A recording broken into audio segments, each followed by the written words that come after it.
919. You're listening to 919. They say nothing ever lasts. But what about the Fast and Furious franchise? Or showing Anaconda 2 for Friday Action Night? Or how Brooke is still forgiving Ridge Forrester like 50 seasons in? And then there's Burger King's Whopper Meal deal, which is still going strong. So get your hands on 2 flame-grilled Whoppers topped with the freshest ingredients, plus 2 portions of crispy golden fries and 2 bottomless drinks for only 130 Rand. Only at Burger King, where good things do last. 919 has signed a code of conduct that is enforced by the Broadcasting Complaints Commission of South Africa. Under the code, we are committed to giving news that is accurate, comment that is fair, programming that is not harmful to children and that does not amount to hate speech, or the description of gratuitous violence or explicit sex. If you think we're not living up to that code, you can inform the BCCSA. Direct any complaints in writing to the Broadcasting Complaints Commission of South Africa to PO Box 412365, Craig Hall 2024, or email the BCCSA at napsa.co.za. For more information, visit the bccsa.co.za. We all love a good story. Stories of love and life. Stories that entertain and inspire. And the best stories are the ones that happen to be true. Every Friday night, Jack Devnarain is live in conversation with an iconic South African personality who shares the true stories that shape their remarkable lives. Join us for reality radio as real as it gets. From 6 p.m. to 7 p.m. every Friday night, only on 919.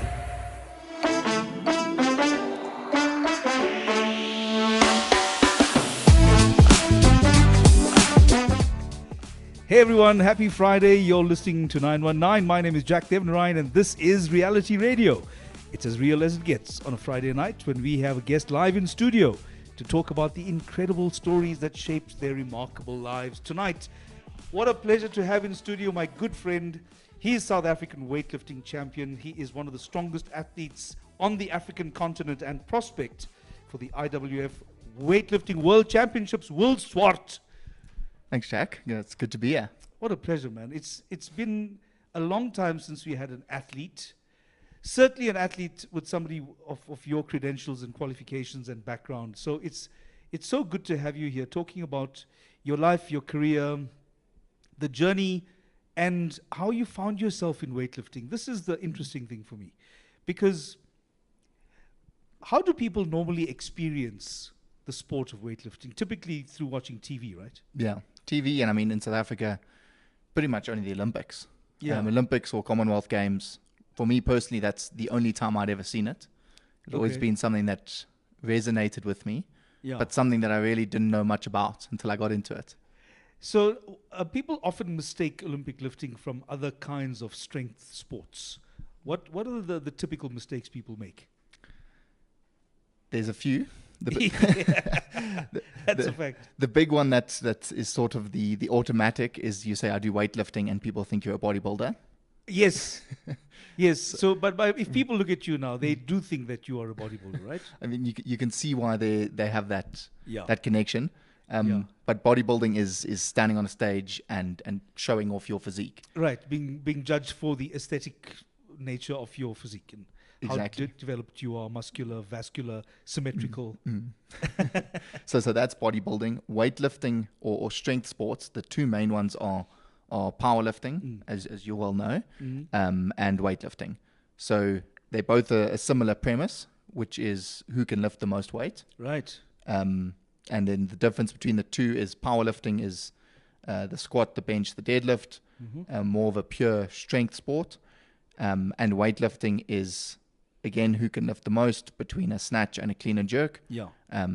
You have 3 attempts at the snatch, 3 attempts at the clean and jerk. Your best weight in each is what gets added together in your total.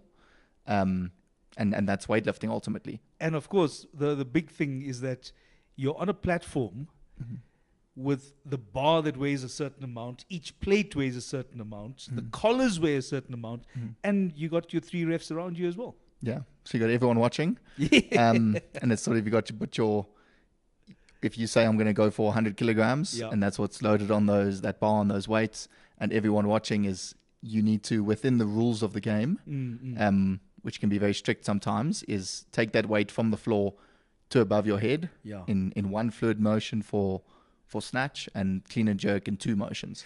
You see, this is exactly where it's separate from powerlifting, because in powerlifting, the weight never has to go overhead.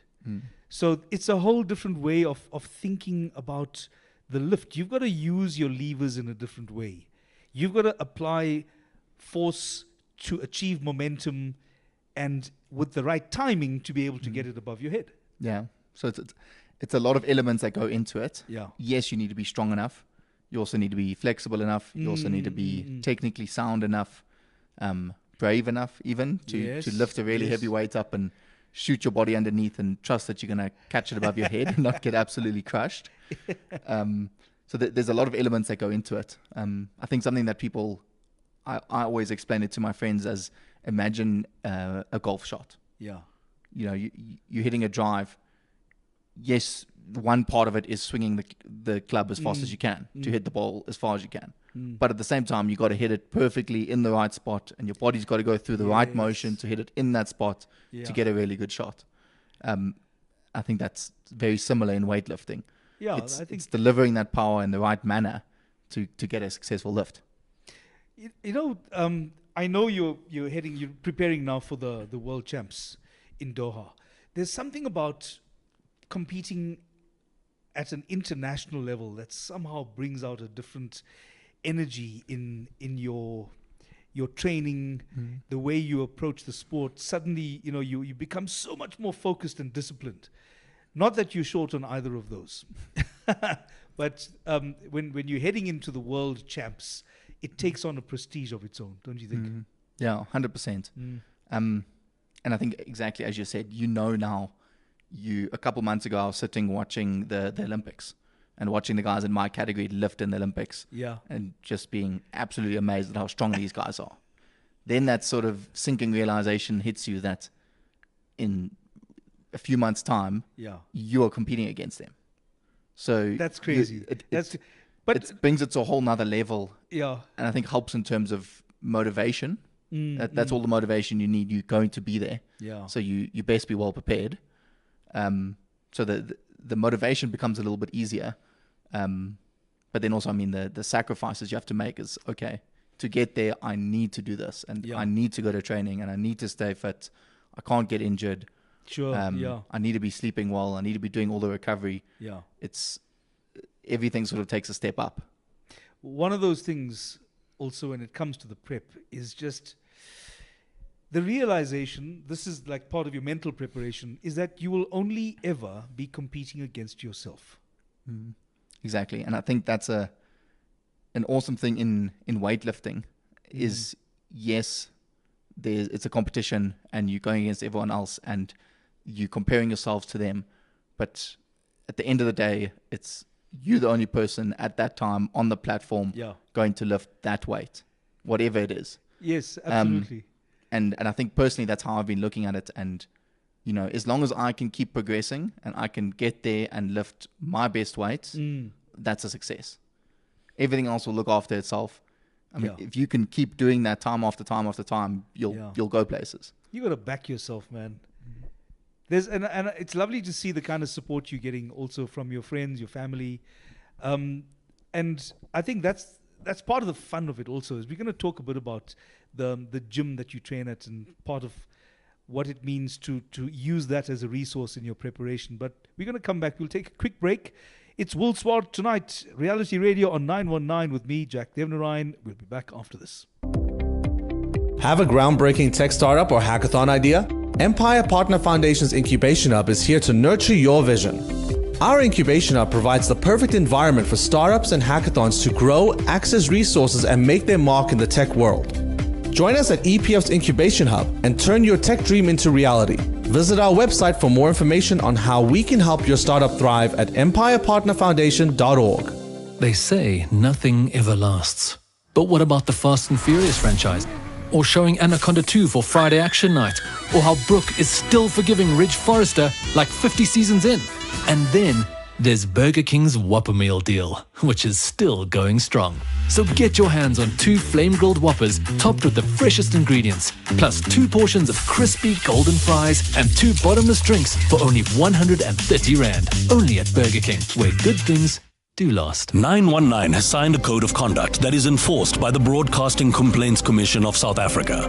Under the code, we are committed to giving news that is accurate, comment that is fair, programming that is not harmful to children and that does not amount to hate speech, or the description of gratuitous violence or explicit sex. If you think we're not living up to that code, you can inform the BCCSA. Direct any complaints in writing to the Broadcasting Complaints Commission of South Africa to PO Box 412365, Craig Hall 2024, or email the BCCSA at napsa.co.za. For more information, visit the bccsa.co.za. We all love a good story. Stories of love and life. Stories that entertain and inspire. And the best stories are the ones that happen to be true. Every Friday night, Jack Devnarain is live in conversation with an iconic South African personality who shares the true stories that shape their remarkable lives. Join us for reality radio as real as it gets. From 6 p.m. to 7 p.m. every Friday night, only on 919. They say nothing ever lasts. But what about the Fast and Furious franchise? Or showing Anaconda 2 for Friday Action Night? Or how Brooke is still forgiving Ridge Forrester like 50 seasons in? And then there's Burger King's Whopper Meal deal, which is still going strong. So get your hands on 2 flame-grilled Whoppers topped with the freshest ingredients, plus 2 portions of crispy golden fries and 2 bottomless drinks for only 130 Rand. Only at Burger King, where good things do last.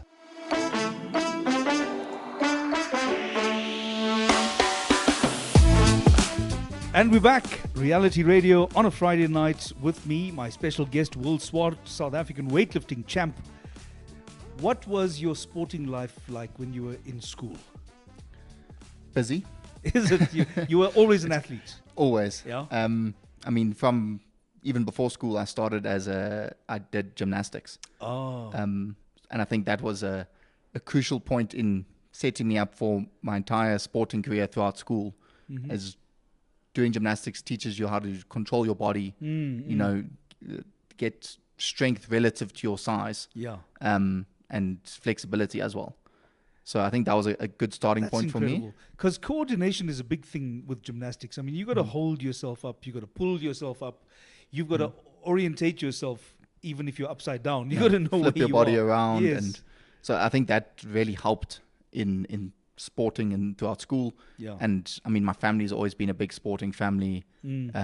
Every one of my family's been very involved in sport pretty much their entire lives. Yeah. So school, naturally, I was involved in everything. In the high school, I did, athletics, water polo, swimming, rugby. Played pretty much every sport I could. And it was probably a little bit more focused on the sport than the school some of the time. Yeah. But the main focuses were rugby and water polo up until matric. And then matric, I actually stopped the water polo because it was getting too much to balance the both. And then it was mainly rugby, and swimming was my summer sport. What was it like for mom? Like, oh no, I got to fetch Will at 5, and then it's something else after that. And was it always an eternal chase to see what is Will doing next? It was a very busy household. And I mean, it was exactly the same I've got a brother who's a year and a half older and a sister a year and a half younger. So, I mean, most of that time it was 3 of us, all on very busy schedules, getting dropped off at 6 a.m. for early morning swimming, hard, and, trying to pack a lunchbox that all of us have enough food for the whole day to last into, your 2 hours of sport after school as well. Yeah. And then Vicky's finishing sport at 4:30, and Chris is at 5:30, and Will's at 5. How do I coordinate fetching them all? Yes, exactly. So my mom was amazing. Busy. Just to manage the kids and that schedule, that must have been just work on its own. Mm-hmm. And what was your teachers? What was their attitude like? Were they used to developing in you a sense of motivation, to be disciplined, to set your goals? How was it working with the teachers?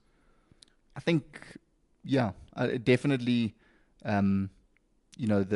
It was always a focus on where you want to be and how you need to get there. And throughout every sport, if it's rugby season, in the beginning of the season, okay, we're doing preseason now because we need to be fit to be able to play to our best of ability. And very individual. I was a hooker and a flank.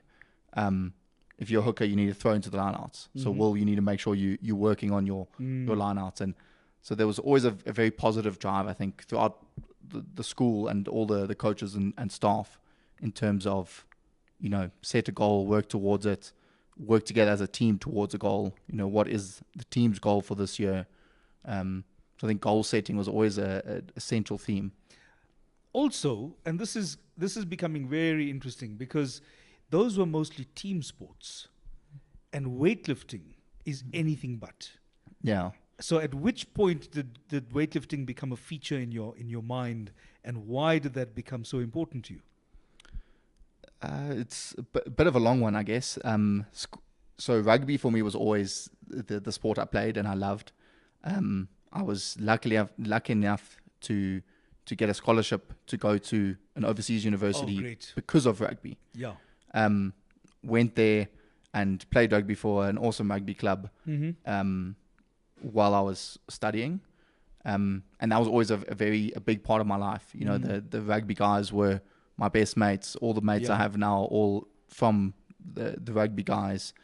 They looked after me when I first got there, going over all alone. Yeah. So that was always a support system. And I think sort of why I started getting into strength training was because of rugby. Okay. I was always quite a strong guy, but I was always on the small side for a rugby player. So I was always the smallest guy in the team. Not in the team, but maybe the forwards. So when I got to university and was playing for a men's club level team, I needed to put on some size and start training. Yeah. And that's where the strength training side of things started. Yeah. And then when I came back to South Africa and had sort of decided I'm not going to play rugby anymore, I carried on with the training and then got more and more interested in strength training, getting strong, found powerlifting. Actually was the first strength sport I did. Yeah. That was 2021. And then I guess set a goal in powerlifting. Yeah. And then work towards that goal. And again, that's an individual sport, but I think I had a similar mentality in terms of, what do I want to do in the sport? What are my goals? And I found it on one side, you miss the team aspect and the camaraderie and so on, but also I quite enjoyed that everything is on your terms. Yeah. Sometimes you can play a rugby match and you can have the absolute best game of your life. And, but there's 14 other guys in the team and not everyone else was having their best day. Sure. And the day as a whole doesn't go very well. Yeah. And then there's a part of you that takes responsibility for that as well, right? But when it's you on the platform in the weight, it's only you from start to finish. And there's no hiding in it as well. It goes both ways, Yeah. Sometimes it's you the one who's struggling a little bit and your team around you can carry you along. If you're on the weightlifting platform and you're not having a great day for whatever reason, there's absolutely no hiding. You're standing on a platform in front of everyone, and all eyes are on you. And there's no lucky shot. There's no lucky break. There's no, a try that came out of nowhere. Exactly. The weight is the weight. It doesn't care how you're feeling. And so I like that it puts a bit of pressure on, and you need to be ready for that and get excited about that rather than shy away from it. And I think that's what I've loved about it. And it's I've been on the platform a few times, not as a weightlifter but as a powerlifter, and I think most lifters will agree it's probably the loneliest place in the world. Yeah. Just being on that platform. You walk out and it's silent and everyone is watching you. It's really something you have to get used to in the first few competitions. I think as I've gone to bigger and bigger competitions as well, it's always something you got to get used to and you got to own. Yeah. When you walk out there, it's got to be your platform and you there to lift and everyone else is just watching. You can't let it get to you. What was that travel experience like? Your first time, you're coming out of high school, you got this opportunity at a university in the UK. There must have been huge anticipation. also because you're there with the sport that you love. So what was going on inside of you? Walking out into the wild unknown. I think it was a very interesting time in my life and very formative time. I matriculated in 2016, and then it was I'm going to the University of East Anglia. I'm going to go join North Walsham Rugby Club. Very excited for all of that, but that was in 9 months' time. That's starting in September. Right. So I had 9 months to travel and explore the world, and I think my 18-year-old self was very excited about it. Okay. And sort of just tried out anything I could. Really? So what was that? What did you do? I did this all through a organization called Workaways. Okay. So to avoid having to get lengthy work visas and so on, you basically work for food and board. Oh, okay. And there's a website, and you can look at different ads, and there'll be someone wanting a laborer to do farming. Like just manual labor? Manual labor. Okay. So I started with a month in St. Albans in the UK, working on an Arabian horse farm. Wow. So literally mucking out stables, feeding the horses, taking them in and out of the schools. Like a real steward, like a ranch hand, hey? Yeah. Oh, okay. And I mean, it was all cool. It was you stay you get accommodation, you get food, and I did that for a month, which was really interesting experience. I'd never really been around horses, so learning how to walk a Arabian stud past all the females and keep it under control was quite an interesting experience. So I did that for a month. Then I went to Switzerland for a month. Completely different job as well. Then this was more of a au pair and house help type of job. So it was a couple in Switzerland who had a 4-year-old son, and it was looking after him, fetching him from school. Really? Doing homework. And you're good with the kids? Yeah. That's amazing. I've grown up in a family with a big family, Yeah. lots of cousins. So younger cousins, older cousins, always been around, both, and I think growing up like that, you get used to dealing with people a few years older than you and Sure. a lot younger than you as well. And he could speak English, right? He could, not the best English. Uh-huh. And that was a bit of a challenge, to be honest. Okay. He wasn't the most cooperative kid.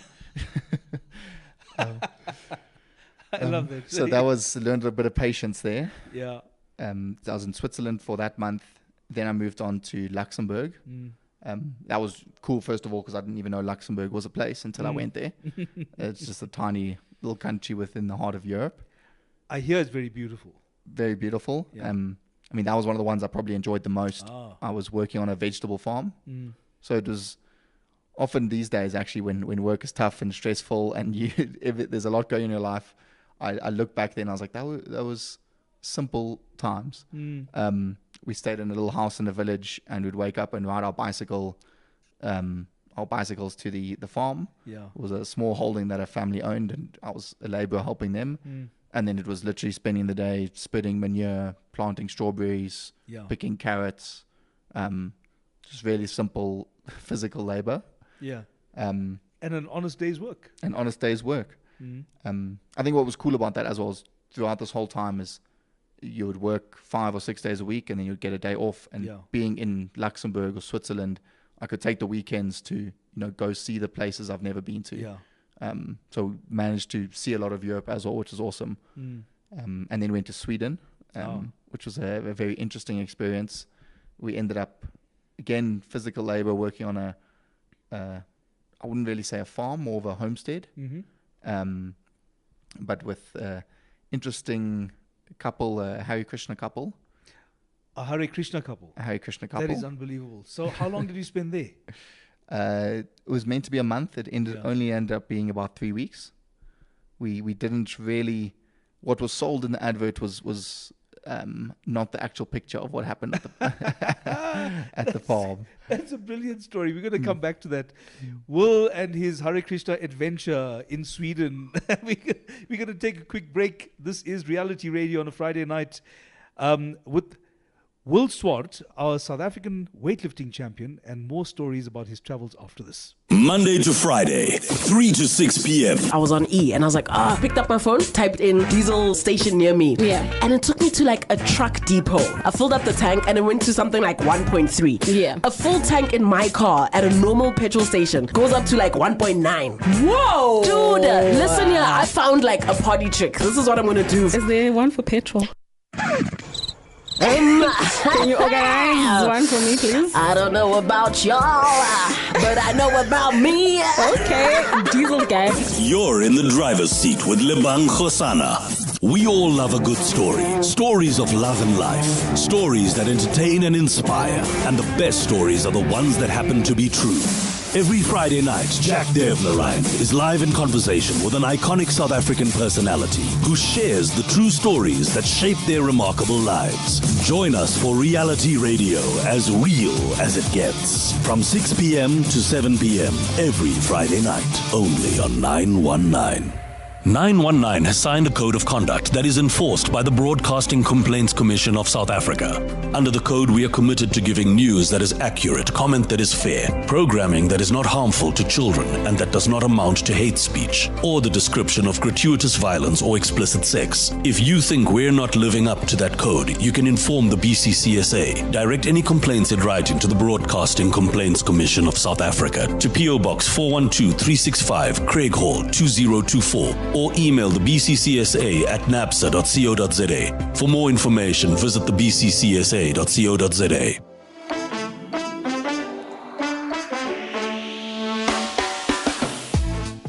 And we're back. It's 919. It is reality radio on a Friday night with Swart in the guest seat.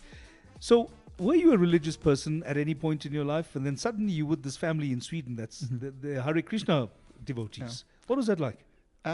Interesting. It was when we first looked at the advert to go join them. It was, they sort of mentioned at the bottom of the advert, they want people to come help with work, and so 5 days a week and so on. And you'll get a place to stay and food, and sort of. By the way, we're Hare Krishna. I was with a friend at that time as well who joined me for that leg of the travels, and it was a very, cool. We absolutely don't mind whatever religion you are. That's it's not our we don't mind, but not realizing that they probably didn't share the same view, and they wanted us to convert. Okay, that was a mistake. Which that's what I think what made it really interesting. We had to follow their strict vegetarian diet. But that in itself isn't a big deal for you, is it? I would say no. I have actually tried vegetarian for a few weeks, but at the moment not anywhere close. You need a steak from time to time. I'm more on the opposite end of the spectrum. That's where you and I sit. Closer to carnivore than to vegetarian.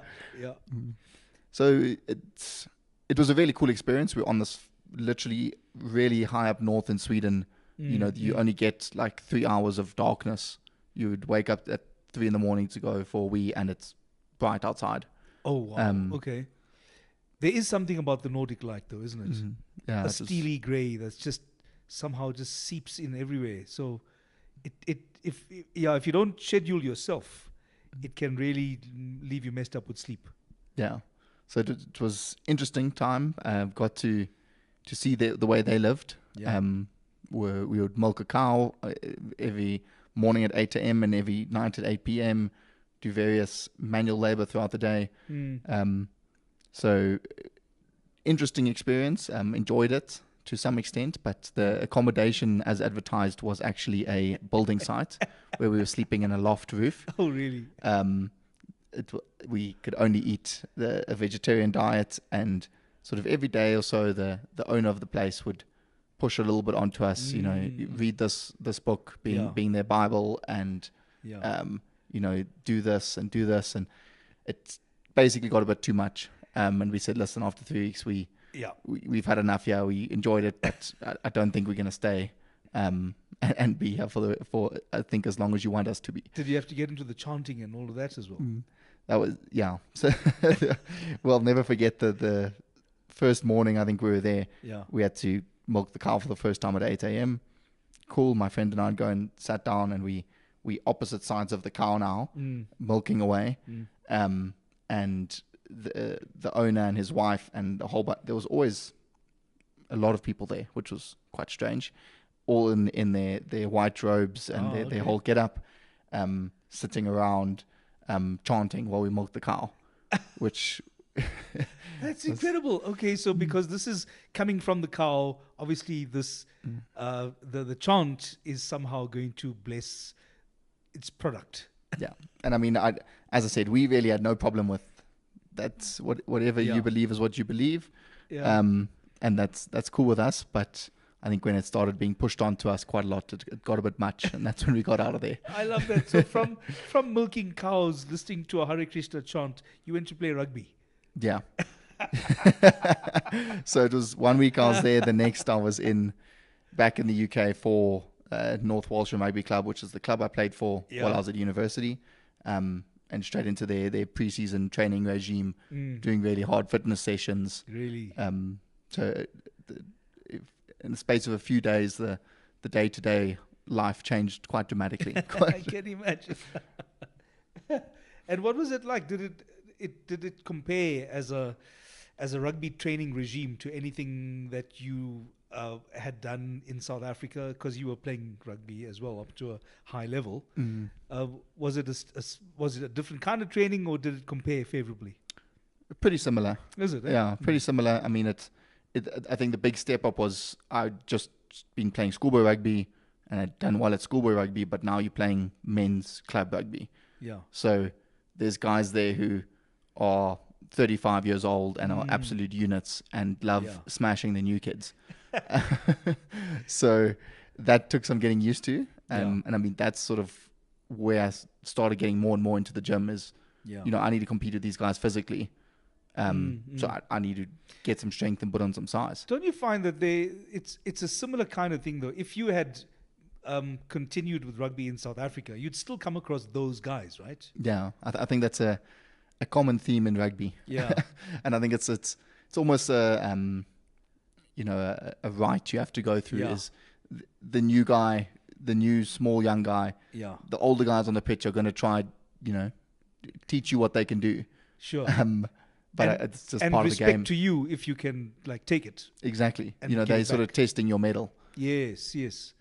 Yeah, isn't it ironic though? Because I mean, you were mentioning earlier that you're one of the smallest guys in the team, but at the same time, that's exactly what makes you a great lifter. Because a great lifter is really strong while carrying as little body weight as possible. Exactly. And I think that almost goes all the way back to the gymnastic days. It's you need to be really strong in weightlifting for your size. Yeah. There's 10 categories in weightlifting from, I think the lightest male category is 55 kilograms. Okay. Up to 109 plus. Wow. So you have guys who are 55 kgs and guys who are 180 kgs. And everyone has their category, and the whole, you need to be as strong as possible within your category. Yeah. I compete at 89 kilograms. So when I go to Bahrain in December, I need to stand on the scale 2 hours before I lift, and I have to weigh 89 kgs. Yeah. And I'm competing against everyone else who weighs 89 kgs. Right. So it's being as strong as possible at that size. What's your natural body weight? A little bit over. Okay. So normally sit at about 90, 91 kgs. So that's within reason. I mean, if you had to, you could fast for a day and still make your weight. Yeah. So I monitor it closely. Obviously, because if you get there and you 89 and a half, you can't compete. Yeah. But I don't need to do any drastic measures to get down. Down to I sort of start leaning out a little bit a week or two before, just eating a little bit less. And by the time I compete, I'm 89. And what's it like working with the team? You obviously have a fantastic team around you. Rodney Anthony is one of the legends of the sport, not just as a coach, but as a lifter as well. And I think the part that people don't really get about Rodney is that he was one of the most recognized and well-respected South African powerlifters, recognized around the world, I have to say. And he's achieved at least that much as a coach as well. What's it like working with him? Amazing. Yeah. I think it's been having someone like that pushing you, and someone who's been there and done that and competed at the highest level. Yeah. They really know what it takes, and they know how to get there. So when I first started, and I actually got introduced to Rodney by chance, the first weightlifting competition I did, a guy from the then CrossFit gym that I was training at. Yeah. Chris also trained at School of Strength, Rodney's gym. And Rodney came to check in on Chris, and Chris was helping me out, and okay. Rodney ended up helping me out on the day as well. Is it? And then I said, I'm looking for a weightlifting gym. Yeah. And came and started training with Rodney. And I think from the get-go, I said to him, I want to do well in the sport. I want to go to the Commonwealth Games. Yeah. I want to really take it to a high level. So was that an early goal of yours right from then? I mean, wow. I started the sport with that goal in mind. I think. I see. Okay. So having Rodney there, who has taken people to the highest level and knows how to do it, Yeah. I think I wasn't just doing it looking at South African champs, or looking at Gauteng champs, or looking at, local competitions. Yeah. I think my eyes have always been set on international competition and getting to the Commonwealth Games. Yeah. So having that, and Rodney slowly pushing me in the right direction, has been crucial in getting where I am today.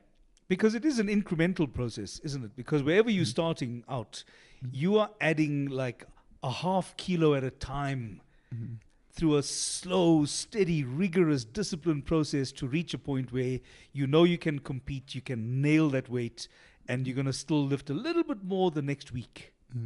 And I think riding that line is why you need a coach, and having someone guiding you through that process is really tricky, because it can be a very frustrating sport at times. You go, as you said, every week, if I did this exercise at 100 kilograms this week, next week I'll do it at 105 kilograms maybe. Yeah. And you make those small progressions during your training cycle, but you can only do that for so long before you can't do it anymore, or before your body starts getting too fatigued. And to have someone to be there and be like, okay, cool, let's dial it back a little bit now. Yeah. You've done the work, you've made some progression, let's let your body recover, and then go for a new best. Are you a good mentor? I'd like to think so. Yeah. I think through the way I train, and the lessons I've learned in my life to where I am now, I can be a positive voice on someone a few years behind me and where I am in terms of experience, life experience, and can guide them with the things I've learned along the way. Your father was an important influence in that as well, wasn't he? Big time. Yeah. What were some of the lessons that you learnt from Dad? I think the main underlying thing always was, I think my dad was the proper father. Yeah. He wasn't not supportive. He wasn't coddling and protective. He was go out and figure it out. Yeah. And you will learn. Yeah. And from being little kids, I've heard stories from my mom of we would be climbing a tree, and you're 3 years old, and my dad's view would always be, let them climb it, let them fall. Yes. Let them learn that, find your limits. Much to your mom's horror. But so as I got older, and anything I wanted to go to university overseas, my dad was like, great, how can we make it happen? I love that. He was always about the plan, wasn't he? So that's an amazing thing. We're going to pick up on the plan idea, because we're going to take a break now and come back into conversation with Will Swart on 919 and Reality Radio this Friday night. 919.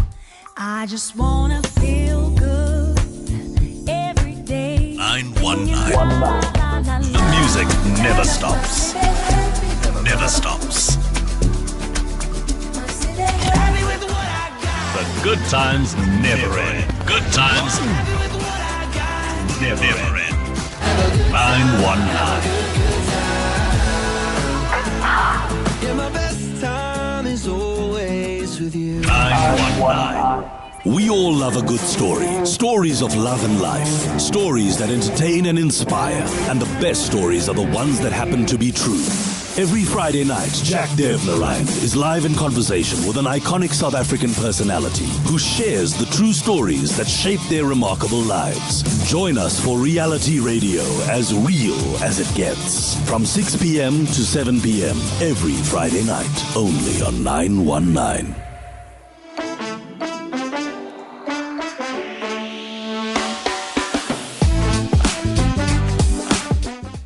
And we're back. It's Reality Radio on a Friday night with me, Jack Devnarain, and tonight, Will Swart talking to us about his campaign for a medal in the World Weightlifting Champs coming up in December. We are talking about dad, and I think, you read something really important about how your dad's influence reminded you can dream what you like, pursue whatever you wish, but have a plan to get there. And that's the part where you had to crystallize your idea in order to convince your dad that this was a real thing. And I think that was always the guidance we would get from him. You could go to him and be like, Dad, I want to do this. And it might seem the most outrageous thing on earth at that time. Yeah. But it was never, oh no, you can't do that. That's too difficult. Or that's too hard. It was, okay, it's going to be really hard. It's going to be challenging, but you can get there. How are you going to do it? And I think that instilled in me for, in my entire life and in any goal I've pursued is set the scary goal. Yeah. And, your goal needs to be big enough that it scares you. Okay. And then break it down and set the steps or the plan and the strategy to get towards that goal.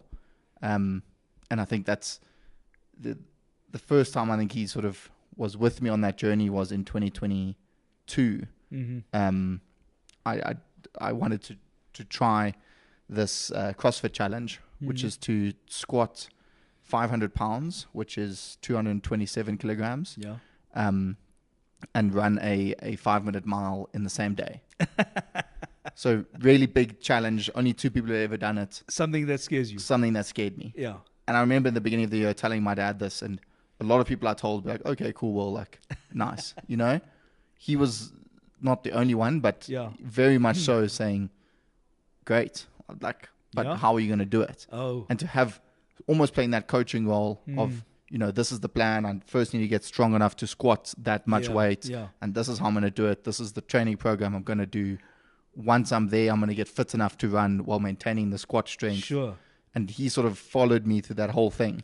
And when I ended up doing it in November 2022, I think for me, that was a big shift in my mind.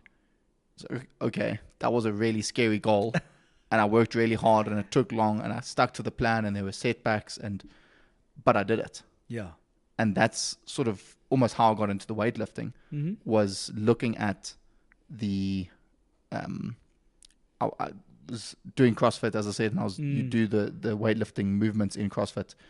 And I thought about doing a weightlifting competition and sort of, every year I like to have a goal. That was the one in 2022. 2023, I was like, weightlifting. Yeah. And I looked on the South African Weightlifting Federation website and saw the weights you need to qualify for certain competitions. Yeah. And to qualify for Commonwealth Games, I needed to do 277 kilogram total. And I saw that and I was like, okay, I've done a year-long goal. Let's go for a 3-year goal. Yeah. And let's really commit and work towards it. It's a very scary goal, but I think it's possible. And I mean, that's how I got into weightlifting, and I'm working towards that goal. I've luckily surpassed the numbers I need to do already. That's incredible, man. But I think that shows what happens when you have a plan and you do the small steps. A scary goal should be scary, but sometimes it can go better than you expect. So you're saying if the goal is scary and you apply yourself, you could actually be making more progress than if you set a modest goal and achieved it early. 100%. Yeah. So I mean, if I'd said, okay, I want to qualify for, or I want to do 240 kilogram total. Yeah. A little bit more than I was doing at that time when I started. That would be great, and I probably would have done it. But it might have taken a lot longer than thinking I need to do a 277 kilogram total. Yeah. and I'm going to work as hard as I can now towards it. And having that big goal, and then world champs was 296 kilogram total. The bigger the goal, I think the harder you need to work. Sure. And you end up making more progress than you would if you set a more achievable or a less scary goal. I like the idea that you mentioned earlier about sometimes plans have to change because you might come across a certain challenge that the original plan simply isn't going to work under these circumstances. So you've got to change your plan. And this idea that your goal's going to scare you, I think it's absolutely fantastic. It's something that I can absolutely hear coming out of your mind. Some of those challenges, though, can be things like distractions. So in your university years, as an example, I mean, we distracted all the time. I distracted myself right there. So, so when you were at university, you're out of the country, you're not under mum and dad's roof or rules. You're making this up as you're going along. Did you have, at any point, were you tempted to explore things that might have been a serious distraction and taken you away from your university goals? Yeah, definitely. Yeah. And I think that's a natural thing that happens for anyone going to university or leaving home for the first time. I mean, there's lots of drinking, there's drugs, and I don't necessarily think it's a bad thing to try those things and to see, you need to figure these things out for yourself. I think the same as when you're a 3-year-old and you need to climb the tree and fall. Exactly. You need to, Yeah. I think if you steer away from any negative influence ever in your life, that's also probably a negative thing. But definitely, I mean, drinking is a big culture in university. Yeah. And the rugby club I was at, drinking was a big thing, and you'd celebrate a win with a lot of drinks, and there's initiation, and I think, the world we live in, you need to learn how to handle that. Yeah, yeah. I mean, this is something you mentioned earlier as well. It's almost as if drinking a huge amount of alcohol is a rite of passage. It's embedded in our culture, not just as South African people, but globally. And you wonder, but why did that become the default position? That you've got to be a heavy drinker in order to earn your stripes. Part of the rite of passage to be a man, they say. But it shouldn't have to be that way, should it? No, it shouldn't. And I think that is a difficult thing. And you talk about distractions and sacrifices. I guess it shouldn't be a sacrifice not drinking. Exactly. But the world we live in, Yeah. I've been brought up in a family where we have a braai all together and we have a few drinks. Yeah. And That's normal, right? I mean, that's normal. Yeah. And also, I don't think that's necessarily a bad thing. But if it becomes a point where the drinking is too much and it's negatively affecting your life, then it is a bad thing. Yeah. But And then if where you- do we draw that line then, is the question, right? And I think that's the challenge. Yeah. And I mean, I might be on the opposite end at the moment, where I'm training for world champs and I'm not drinking at all. And, but sometimes maybe having a drink or two to let off some steam could be a good thing. But where do you draw that line? Yeah. And, how do you stop that from completely derailing and 2 drinks becoming 8 drinks? And I think that's a thing that everyone struggles with. Yeah. I mean, most adults in South Africa have a drink every now and again, Yeah, of course. but some a lot more than others. And where do you find that line that it doesn't negatively affect things in your life? I realize also, you talk about challenges in the sport. I know that weightlifting as a sport itself globally is under a spotlight. And in fact, there was talk at one point that they were at risk of losing their spot in the Olympics because of doping and performance-enhancing drugs. How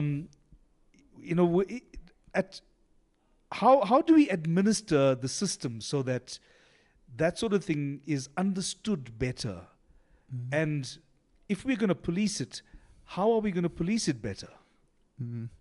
It's a very interesting conversation. I think my view on it has changed a lot getting more and more into weightlifting and learning how it really works. Yeah. Because I think the bottom line is a lot of lifters in weightlifting are taking performance enhancing drugs. Absolutely. There's no doubt about it. Yeah. Yeah. And powerlifting. And powerlifting. But I think where my view has shifted is I would always, if I saw so-and-so got busted for steroids, Yeah. I would be irritated at that person. How can they do it? Why are they cheating? Whereas I think I see it now more as a national problem with certain countries.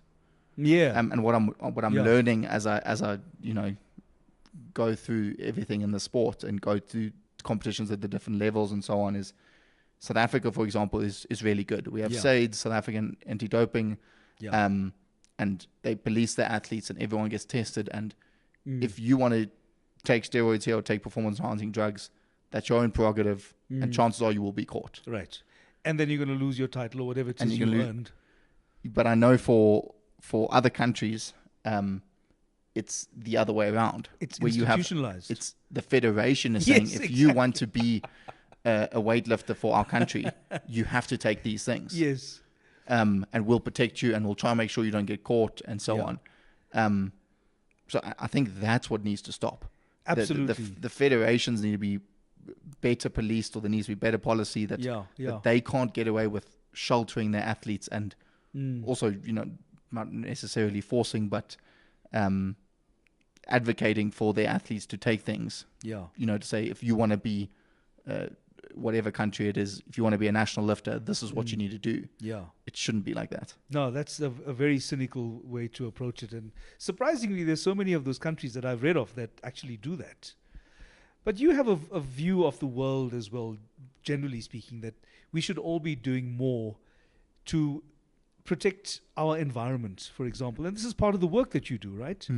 So it was a very important title that I remember that you had. It was you're development director or something? Project development director. Project development director. What kind of projects do you develop and direct? Yeah. So the company I work at is called Vigo Energy Group. Yeah. We're a South African independent power producer. So IPP. So you are one of those guys that you actually want to say we can do this better and cheaper. Yeah, we can do it better and cheaper. We can produce energy with renewable energy sources. Yeah. That's not coal, and at a lower cost as well. So we basically take projects from feasibility, which entails going to speak to a landowner and finding a piece of land that we think has got really good wind resource or really good solar resource, and saying, and because of various environmental sensitivities, and the topography of the land, we think this is a great site to build a 100 megawatt solar plant. Yeah. And then we sign that land up with the landowner, and we take it through all the studies, and we go and we raise funding, and we basically get a project built, 100 megawatt solar project, and then our product is selling those electrons. And then making sure that people are getting value for the money, whether it comes to the investment, the setup costs. There's going to be some kind of return within a realistic time frame. So you got to manage all of that, including all the relationships and everything. Yeah. So as my role is basically taking projects from the idea to actually where you have all your environmental impact assessments are done, your designs are done, your permits are all done. Yeah. You've got a funder lined up, you've got a off-taker lined up, someone who's going to be buying the electricity, and actually make the idea a reality. So you've got to try and produce as much power as you can using the least amount of effort possible. That's weightlifting right there. Yeah. Exactly. Similar thought process. The most efficient way of producing power. Yeah. Yeah. What are some of those similarities that you've seen? We have time just for one. Something that you are aware of as a lifter that relates to life in general. I think for me the biggest thing is, or the biggest similarity I see is, in weightlifting the bar doesn't care. You're going to snatch 100 kilograms. It doesn't care that you had a great day. It doesn't care that you had a really bad day. It doesn't care that you sore because you didn't sleep enough, or you're tired or you're feeling a little bit sick, you've got a scratchy throat, it doesn't care. And to lift it, you have to do what you need to do to lift it. And I think life is the same. It doesn't care. Yeah. But with, doing the right work and doing the right things and following a plan and progressing slowly and incrementally, where you went from 100 kilogram snatch to 120 kilogram snatch, you can go from point A to point B similarly in your life. Well, Swart, all the best for the world champs in Doha in December. You are an incredible champion. You are a mentor. You really are an inspiration. And I want to say thank you for joining us on Reality Radio. Thanks, Jack. Appreciate it. Everybody, that's it. Join us again next Friday night, because that's what we have on 919 every Friday night from 6 to 7 with me, Jack Devnarain. Have a great weekend.